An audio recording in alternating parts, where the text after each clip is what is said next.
Good morning everyone. I am Anupam Kumar. आज हम आपको बताने वाले हैं पैरामेट्रिक इक्वेशन के बारे में। पैरामेट्रिक फॉर्म में जब कोई फंक्शन रहेगा तब उसका डिफरेंशिएशन हम कैसे निकालेंगे। तो ये एनसीईआरटी में 5.6 एक्सरसाइज जो है वो इस आधार पर बनेगा। तो सबसे पहले हम जानेंगे कि पैरामेट्रिक फंक्शन होता क्या है। देखिए, अभी तक हम लोग देखते थे y = f(x). अभी तक हम लोग क्या जानते हैं, y = f(x), जहाँ पे y डिपेंडेंट वेरिएबल है और x इंडिपेंडेंट वेरिएबल है। यानी अगर y डिपेंडेंट वेरिएबल है और x इंडिपेंडेंट वेरिएबल है तो हम निकालते थे dy/dx। क्या निकालते थे हम? Generally dy/dx। क्यों? क्योंकि dy/dx का मतलब होता है differentiation of y with respect to x, यानी y का डिफरेंशिएशन करेंगे x के रिस्पेक्ट में।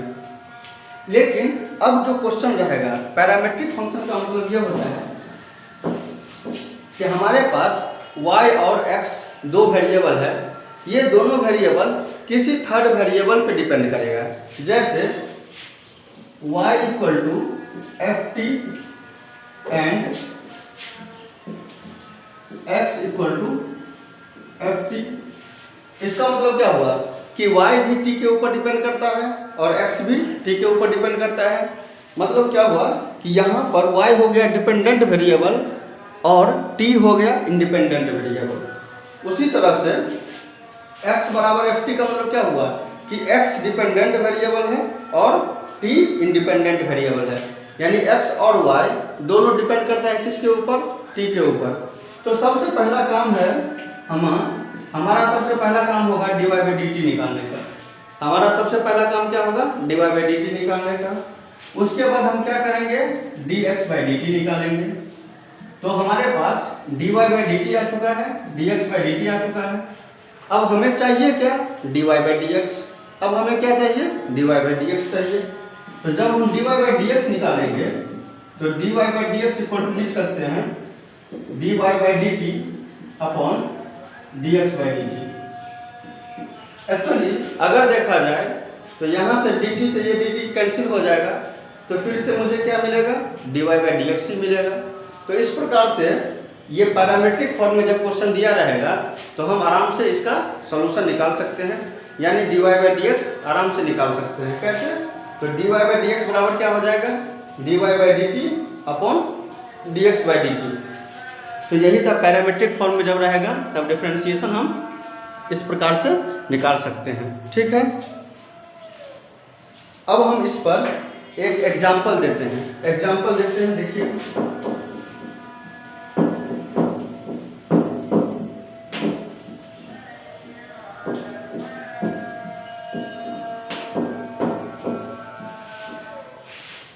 एक क्वेश्चन देते हैं, if y = at³ and x = at⁴। अगर हमारे पास y का वैल्यू दिया हुआ है at³ और x का वैल्यू दिया हुआ है at⁴, तब हमसे पूछा जा रहा है कि फाइंड dy/dx। तब हमें क्या निकालना है? dy/dx का वैल्यू निकालना है। तो सबसे पहले हम क्या करेंगे? dy/dt निकालेंगे।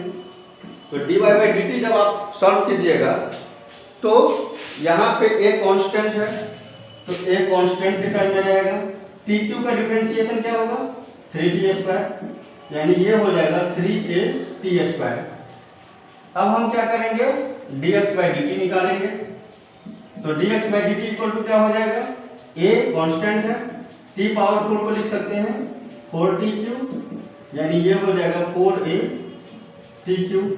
तो इस प्रकार से हम दो चीज निकाल चुके हैं, dx/dt भी निकाल चुके हैं और dy/dt भी निकाल चुके हैं। तो जब हमारे पास dx/dt और dy/dt का वैल्यू आ चुका है तब हम आराम से dy/dx निकाल सकते हैं। dy/dx बराबर क्या होता है? dy/dt upon dx/dt। तो dy/dt का वैल्यू कितना है? 3at² और dx/dt का वैल्यू कितना है? 4at³। a से a गया, t² से t² गया। हमारा आंसर क्या होगा? हमारा आंसर हो जाएगा 3/4t। ध्यान से देखिएगा, हमारा आंसर क्या होगा 3/4t।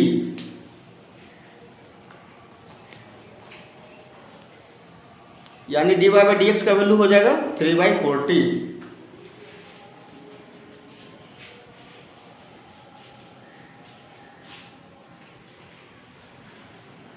अब हम लोग देखते हैं यहाँ पे t के ऊपर डिपेंड था, कोई जरूरी नहीं है कि हमेशा t के ऊपर ही डिपेंड रहेगा, हो सकता है तो थीटा के ऊपर भी डिपेंड हो जाए, z के ऊपर भी डिपेंड हो जाए, यानी थर्ड वेरिएबल के रूप में हम किसी भी टर्म का यूज कर सकते हैं।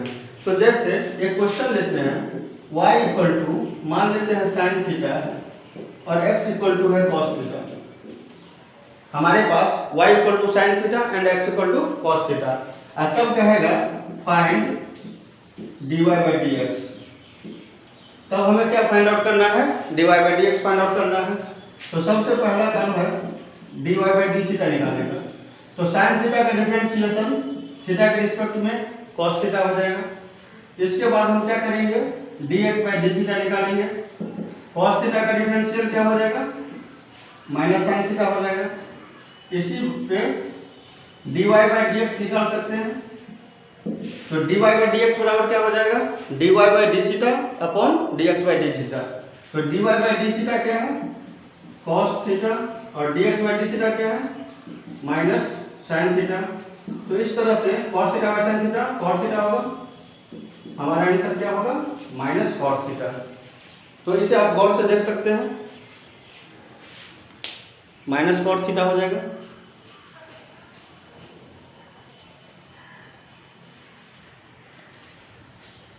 अब हम लोग देखते हैं एक्सरसाइज 5.6। एक्सरसाइज 5.6 का क्वेश्चन नंबर 6 देखते हैं। इस क्वेश्चन में लिखा हुआ है x equal to a into theta minus sine theta और y equal to a into 1 plus cos theta. अब हमें निकालना है dy/dx का वैल्यू। तो सबसे पहले हम निकालेंगे dx/d थीटा। तो dx/d थीटा जब निकालेंगे तो a कांस्टेंट है वैसे ही रहेगा। थीटा का डिफरेंशिएशन थीटा के रिस्पेक्ट में 1 हो जाएगा, तो थीटा का डिफरेंशिएशन 1 कर देंगे। माइनस साइन थीटा का डिफरेंशिएशन हो जाएगा cos थीटा, तो ये हो जाएगा माइनस cos थीटा। इस प्रकार हम dx/d थीटा निकाल चुके हैं। अब मुझे निकालना होगा dy/d थीटा। तो a एज इट इज रहेगा, कांस्टेंट है इसीलिए 1 का डिफरेंशिएशन क्या हो जाएगा 0, और cos थीटा का डिफरेंशिएशन क्या होगा माइनस साइन थीटा। तो 0 minus sine theta which is equal to minus sine theta. तो माइनस साइन थीटा को a से मल्टीप्लाई करेंगे तो ये हो जाएगा माइनस a साइन थीटा। तो इस प्रकार से dx/d theta as well as dy/d theta हम लोग निकाल चुके हैं। अब हमें चाहिए क्या, dy/dx चाहिए। तो dy/dx बराबर क्या होता है, dy/d theta upon dx/d theta. तो dy/d थीटा का वैल्यू हमारे पास क्या है माइनस a साइन थीटा, तो माइनस a साइन थीटा। और dx/d थीटा का वैल्यू कितना है हमारे पास a into 1 minus cos theta. a से कैंसिल हो गया, minus sine theta upon 1 minus cos theta. तो माइनस साइन थीटा को हम लिख सकते हैं 2 sine theta by 2 into cos theta by 2 लिख सकते हैं। उसके बाद 1 माइनस कॉस थीटा को लिख सकते हैं 2 साइन स्क्वायर थीटा बाई 2। तो यहाँ पर 2 से 2 कैंसिल हो जाएगा, साइन थीटा बाई 2 से साइन थीटा बाई 2 कैंसिल होगा। तो minus cos theta by 2 upon sine theta by 2। तो minus cos theta by 2 by sine theta by 2 क्या हो जाएगा माइनस कॉट थीटा बाई 2 हो जाएगा। तो इस प्रकार से ये भी क्वेश्चन सॉल्व हो चुका है।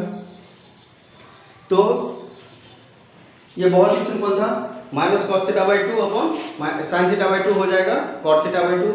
तो ये क्वेश्चन नंबर 6 था। अब आप पूरे 5.6 जो एक्सरसाइज है एनसीईआरटी में आप उसे ट्राई करेंगे तो आई थिंक सारा का सारा क्वेश्चन आपसे सॉल्व हो जाएगा। कुछ क्वेश्चंस ऐसे हैं 7 नंबर के बाद जिसमें कैलकुलेशन में प्रॉब्लम हो सकता है, तो आगे अगले क्लास में हम इसके बारे में भी डिस्कस करेंगे। तब तक के लिए thank you, stay home stay safe.